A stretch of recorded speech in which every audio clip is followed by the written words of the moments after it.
Bonjour à tous, bienvenue dans cette nouvelle vidéo. Aujourd'hui nous sommes accueillis par une auto-école Automoto & Go qui est située chemin de la Noue-Rousseau sur la commune du Plessis-Pathé. Aujourd'hui je vais être accueilli par Linda qui va me donner un petit cours de conduite, un petit cours de perfectionnement à la conduite parce qu'il est important de toujours se remettre à niveau.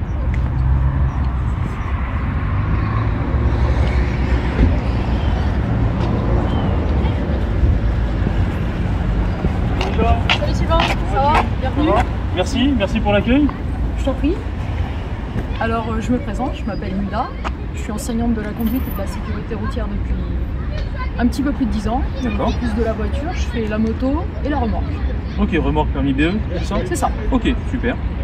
Je te reçois aujourd'hui sur la piste privée de Moto & Go et je vais t'inviter à aller à l'intérieur dans nos locaux pour qu'on puisse un petit peu parler de ce qu'on va faire aujourd'hui. On est parti, je te suis. On est parti.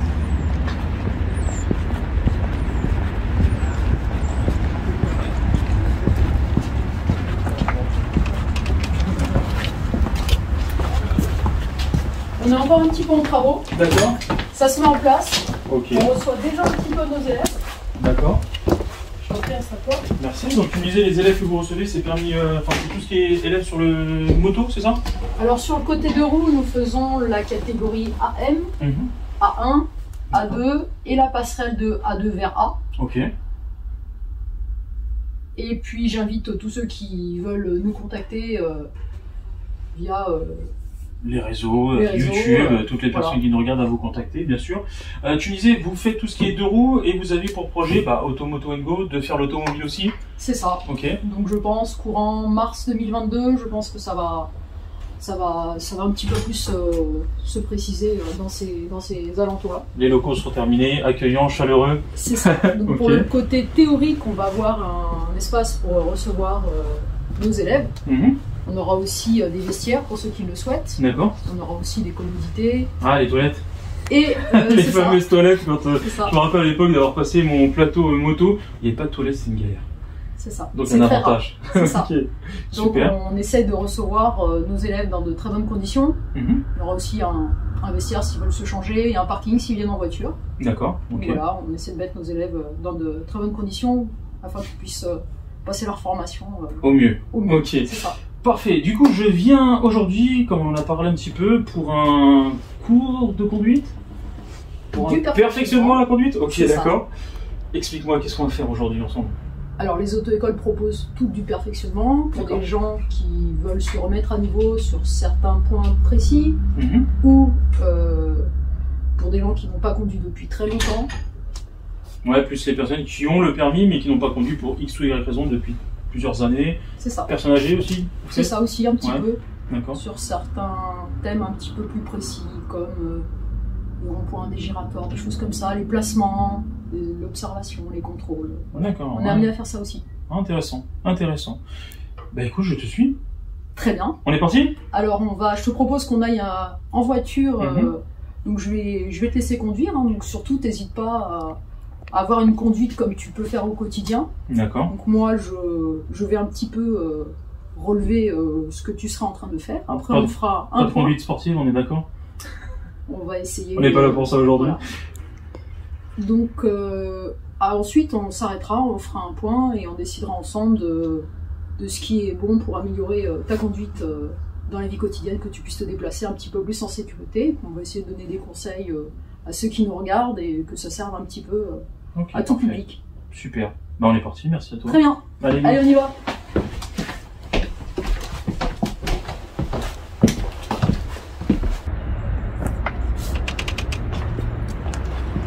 Donc du coup, c'est ce véhicule-là? Effectivement, je te propose qu'on parte conduire sur le Citroën C3 que nous avons là. D'accord. Véhicule essence ou diesel? Alors essence, Ouais. donc on a des boîtes automatiques et des boîtes mécaniques et aujourd'hui c'est une boîte mécanique. Parfait, c'est ce que je préfère. Voilà, Du coup, je m'installe de l'autre côté cette fois? c'est ça, je t'invite à t'installer. Allez, on est parti. On est parti.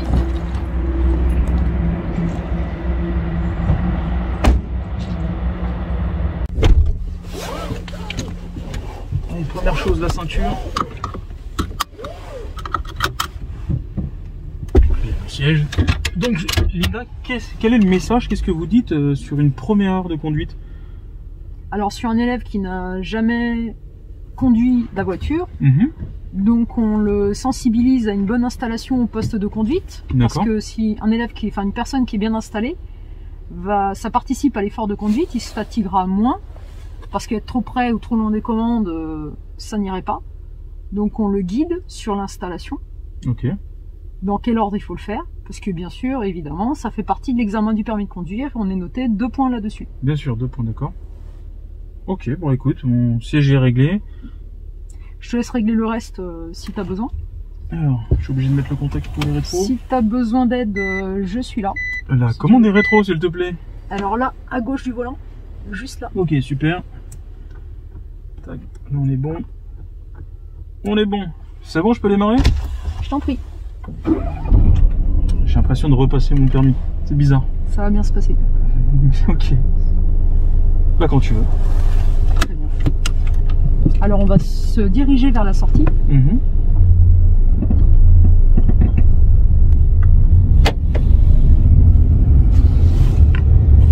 Et nous allons aller à droite.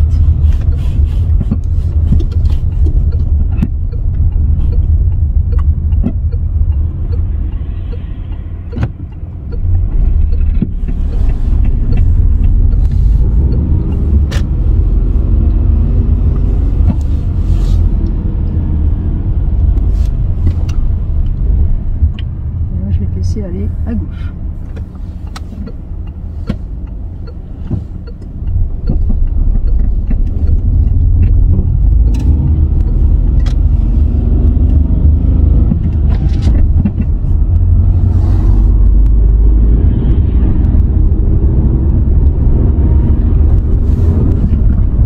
Du coup, ton analyse, tu l'as fait à la fin, c'est ça?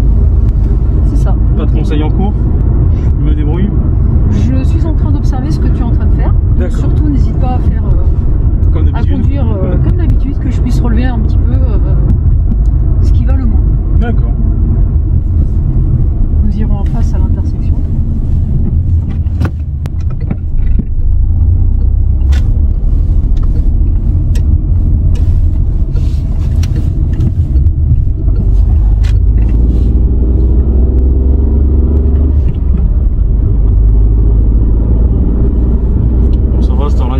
Sur la route, ça devrait aller. Ça circule pas trop mal.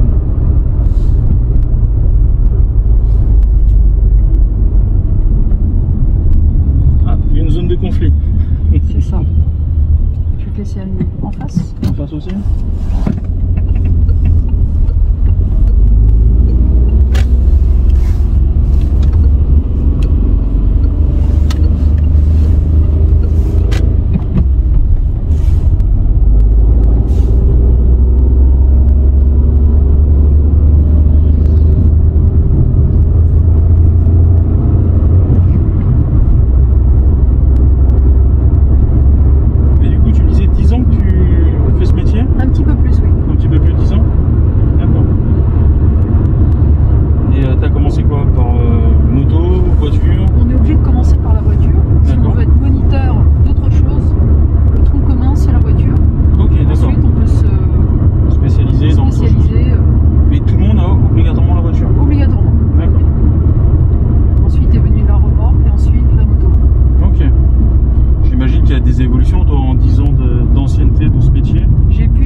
Bretigny, si je dis pas de bêtises, non? C'est ça. D'accord.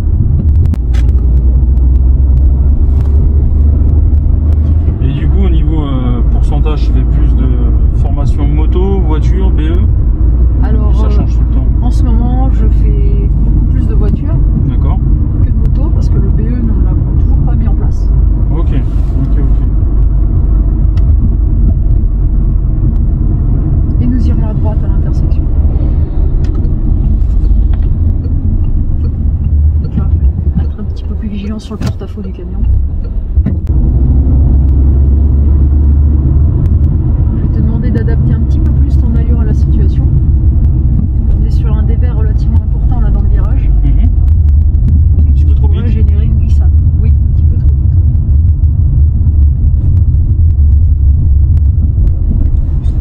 Nous allons faire demi-tour à l'intersection.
Matérialisé pour ne pas gêner la circulation.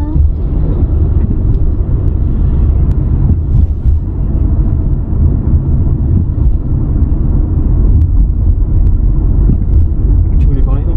Contrôler l'intersection. Ah, d'accord.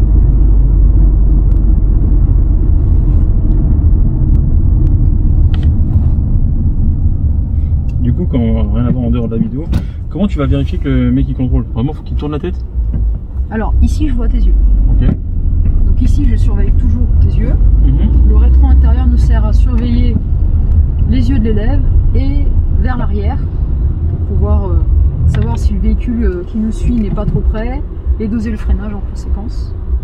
Donc on surveille les yeux de l'élève, on regarde derrière, on surveille ses mains, ses pieds.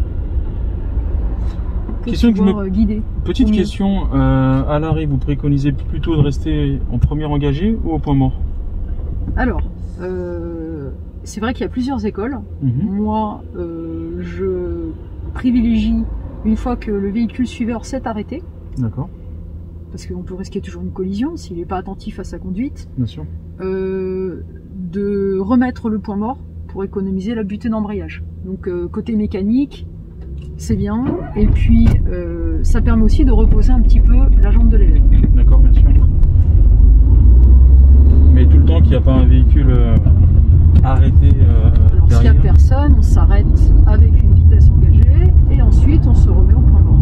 Okay, en attendant que le feu repasse au vert.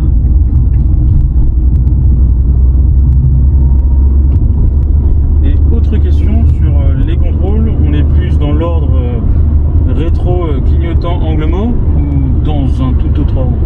Contrôle, clignotant et l'action derrière. D'accord, ok. Toujours se mettre en sécurité avant de faire une action derrière.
souhaiterait une entrée de parking, qu'on puisse s'arrêter.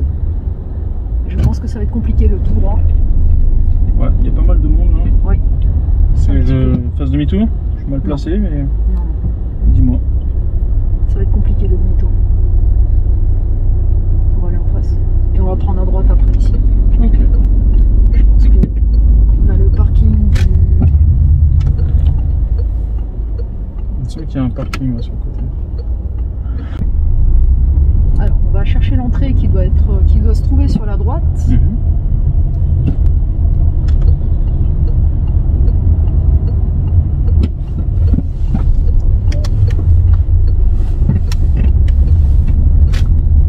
Une préférence pour la place de stationnement? On va s'avancer un petit peu, on va faire le tour.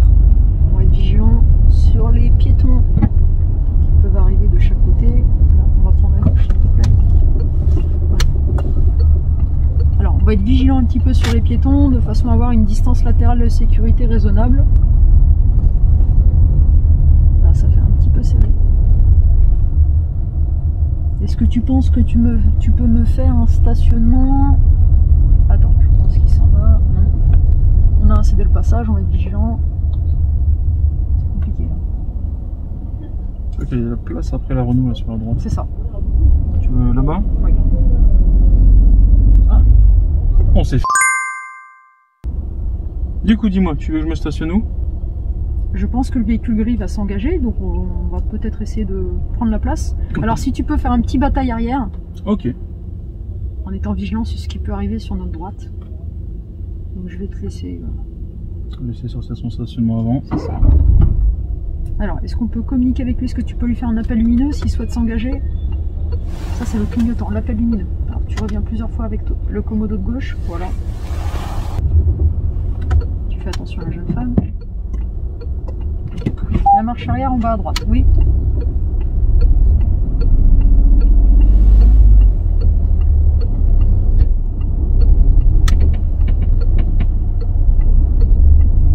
Tu fais toujours au rétro, pas de vision directe? Toujours au rétro. Ouais. D'accord. Alors pour l'examen du permis de conduire, on préconise plutôt une vision directe. D'accord. On peut céder des rétroviseurs bien sûr, mais une vision directe, le champ de vision est beaucoup plus large que dans les rétros. Ok, c'est bon, je peux mettre mon... Tu peux immobiliser le véhicule, oui. Allez, super. Je t'écoute. Alors, le fait que tu puisses... donc on a conduit une voiture, je vais te laisser couper les feux. Ouais. Couper le contact. Alors, est-ce que donc tu as conduit comme tu faisais d'habitude? Donc j'ai relevé 2-3 petites choses dans ta conduite. D'accord. Donc on a passé pas mal de giratoires, on a été en agglomération et hors agglomération, donc comme on peut trouver le jour de l'examen. Alors j'ai relevé une allure un petit peu élevée sur les giratoires. D'accord, ok. Notamment à cause du dévers dans le giratoire pour l'écoulement de l'eau. D'accord. Donc il y a une inclinaison un petit peu importante et l'allure a été un petit peu rapide. Un petit peu trop, d'accord, ok. Voilà. Et à l'entrée du giratoire, être un petit peu plus dynamique. C'est vrai que quand on était en train de s'insérer, on a incédé le passage. Donc le fait d'obliger un véhicule à ralentir, à freiner ou à modifier sa trajectoire, c'est lui couper la route.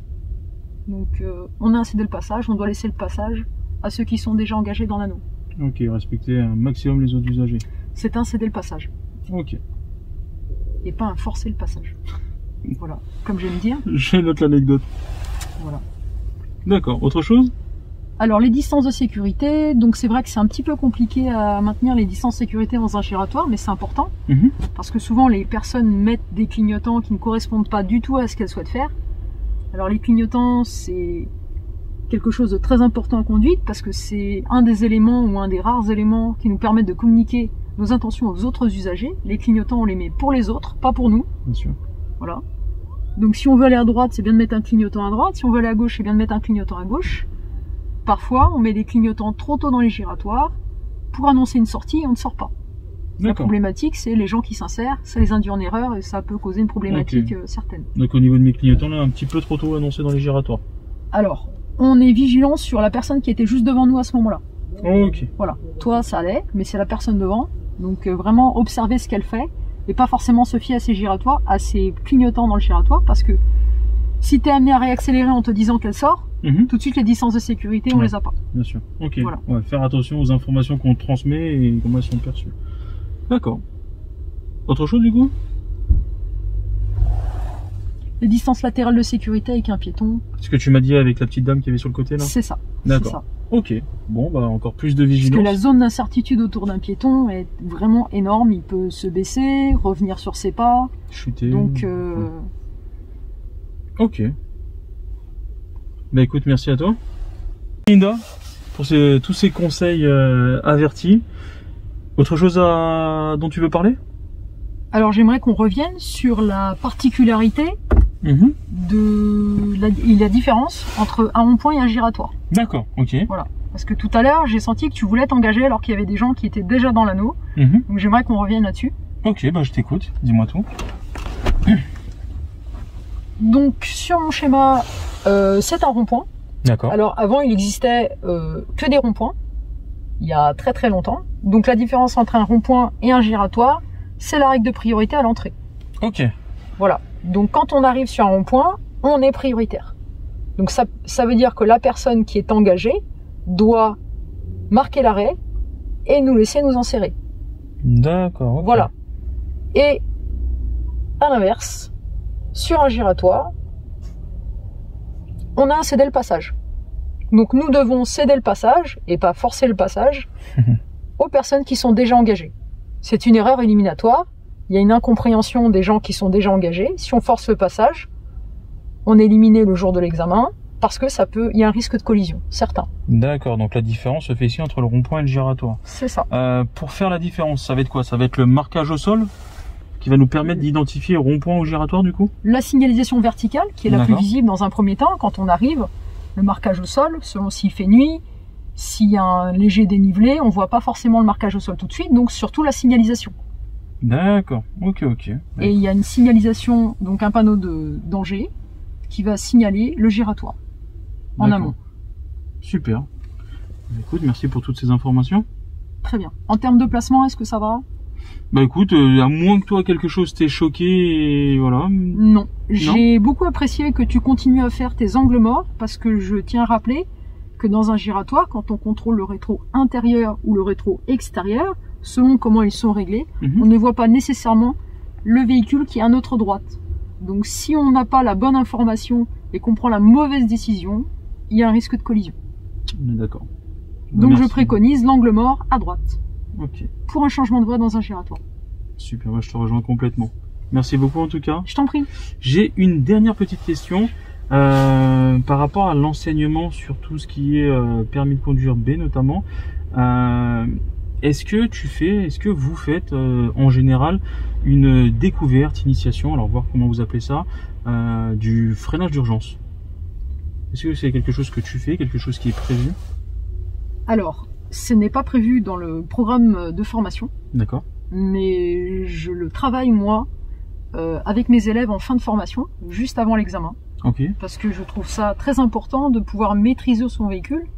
Ils ont déjà en début de formation le schéma en tête, l'équivalence boîte de vitesse allure, et ensuite on explique la différence entre un freinage progressif et un freinage dégressif, dans quelle situation est-ce qu'on l'adapte, parce qu'il y a toujours le rapport à la route, quand est-ce qu'on doit le faire, quand est-ce qu'on doit l'adapter. Et donc j'explique quand est-ce qu'il est utile. D'accord. Et on ne sert pas d'un freinage d'urgence pour rouler vite bien sûr. Et que ce soit mal employé. Et du coup, ils le vivent, ils font l'exercice eux? Alors au début, ils sont pas rassurés parce qu'on leur sort un petit peu de leur zone de confort. Bien sûr. Parce que dans un freinage d'urgence, il y a urgence et on crée l'urgence. On la simule.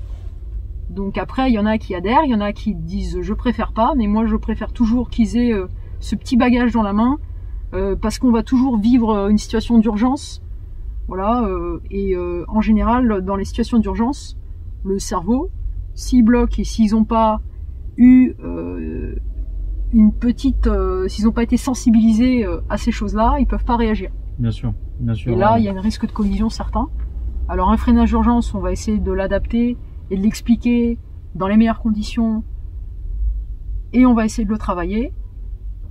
Et ensuite, Ouais, donc vraiment le but c'est de limiter au maximum ces situations d'urgence, mais si la situation arrive, comment s'y adapter rapidement. C'est ça, parce que s'ils l'ont jamais vu, c'est encore pire.